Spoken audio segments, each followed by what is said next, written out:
Matthieu, chapitre 4. Alors l'Esprit de Dieu conduit Jésus dans le désert, pour que l'esprit du mal le tente. Pendant 40 jours et 40 nuits, Jésus ne mange rien. Ensuite, il a faim. L'esprit du mal s'approche de Jésus pour le tenter et il lui dit: Si tu es le Fils de Dieu, dis à ces pierres, changez-vous en pain. Jésus lui répond: Dans les livres saints, on lit, le pain ne suffit pas à faire vivre l'homme.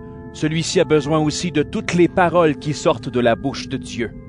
Alors l'esprit du mal emmène Jésus à Jérusalem, la ville sainte, et il le place au sommet du temple, et il lui dit: Si tu es le Fils de Dieu, jette-toi en bas. En effet, dans les livres saints on lit, Dieu commanderait à ses anges de te porter dans leurs bras, pour que tes pieds ne heurtent pas les pierres. Jésus lui répond: Dans les livres saints, on lit aussi, tu ne dois pas provoquer le Seigneur ton Dieu.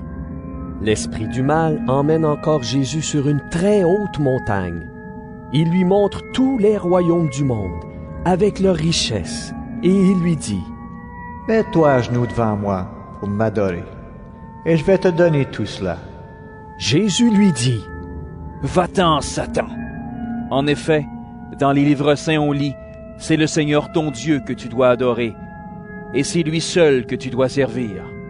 Alors l'esprit du mal laisse Jésus. Des anges s'approchent de Jésus, et ils lui donnent à manger. Jean a été mis en prison.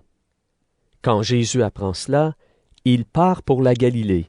Il ne reste pas à Nazareth et il va habiter à Capernaum, au bord du lac, dans la région de Zabulon et de Nephtali. Ainsi se réalise cette parole du prophète Ésaïe. Pays de Zabulon et de Nephtali, près de la mer, de l'autre côté du Jourdain. Galilée, pays de ceux qui ne sont pas juifs. Le peuple qui habite dans la nuit a vu une grande lumière.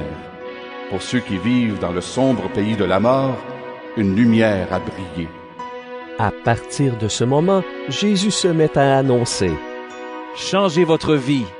Oui, le royaume des cieux est tout près de vous. Jésus marche au bord du lac de Galilée. Il voit deux frères, Simon, qu'on appelle Pierre, et André, son frère. Ce sont des pêcheurs, et ils sont en train de jeter un filet dans le lac.